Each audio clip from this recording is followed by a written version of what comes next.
Top of the morning from little old Mississippi to 1.1 million subscribers and the 100,000 subscribers that the shadow ban is allowing to see this video. You are the chosen few. All right, so tonight, the New Hampshire primary is actually going on between Trump and Nikki Clinton. Oh, Nikki Haley is what I actually meant to say there. But Nikki has been showing her true colors more and more, just like Fox News. If you haven't been seeing, whenever Fox News cuts to the New Hampshire primary, it says, Democracy 2024. Now, we just did a video on this, y'all. Don't ever say the word democracy. You might as well say communism, and if you need to go back and watch that video, please do so, because it's one of the most educational things you could ever watch, okay? Now, you got two people who both claim they're America first, and right now what they should be doing is selling the country on the same exact values, maybe with just a different flavor. But that ain't what's happening. Nikki Haley is making a radical 180-degree shift, which is weird, right? And it really comes off as Trump is campaigning against Hillary Clinton, not Haley. Why does it feel like Trump versus Hillary all over again? Look, her most competitive moment is without a doubt, and you talk to all the experts, is going to be New Hampshire for sure, because you got the beta male New Hampshire governor in her back pocket, this guy who got his lunch money stolen all through grade school, and he probably puts his pinky finger up when he drinks Bud Light. We can see right through this guy. Look at this guy in 2 seconds, you know who he is. But a lot of people think she's delusional because she's still in the race. Look, New Hampshire, sure, she's probably going to be pretty competitive, but the fact of the matter is, she thinks that she's going to stay in the race because of South Carolina. May I remind y'all that Nikki Haley is about as popular in South Carolina as a fart in a spacesuit. Nobody wants this woman. The people of South Carolina still remember when she was governor. They remember when she gave all that land in South Carolina to China that was near a military base, which is disgusting enough. They also remember all the time she kept calling for more and more funding for the Ukraine war, which is also disgusting. Nikki Haley has no problem whatsoever, as Vivek says, sending your kids to die on the front lines of the Russia-Ukraine war so that she can buy a bigger house. Nikki Haley is like the girl in 6th grade that steals your pencil first period, and then she comes to you after lunch and she's like, I heard you lost your pencil. Here, I got one. I'll sell it to you for $1. Are you serious? Nikki, I knew girls like this back in high school. They grow up to be realtors who all have the same haircut, they smack their gum all day, and they buy their pantsuits on Temu. Conservatives want to close the border.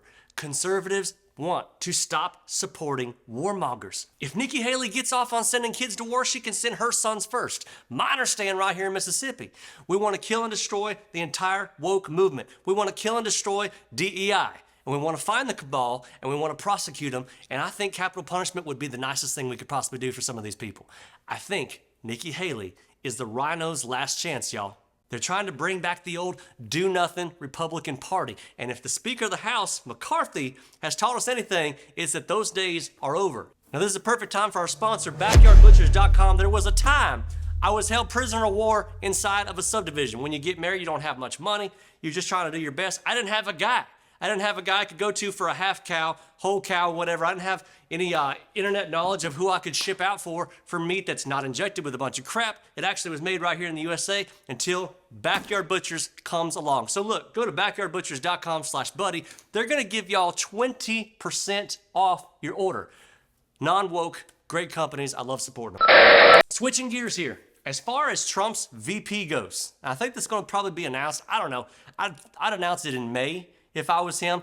I'm not him, but it's going to be really interesting to see. I think there's only 3 choices here. I think there are the choice of DeSantis, I think there's a choice of Vivek, and I think there's a choice of wild card Tucker freaking Carlson. I align with pretty damn well. Him and I definitely understand each other. But look, if Republicans wanted to just break the minds and spirits and backs of Democrats completely, if they just wanted to just break them in half, pick somebody like RFK Jr. or Rogan. Somebody like that. I'm not saying I support that as VP at all. They're not in line with my values, but I'm just saying if you want to break the hearts, minds, and backs of Democrats, pick one of those as a wild card. That would be interesting as hell to see what was going to happen.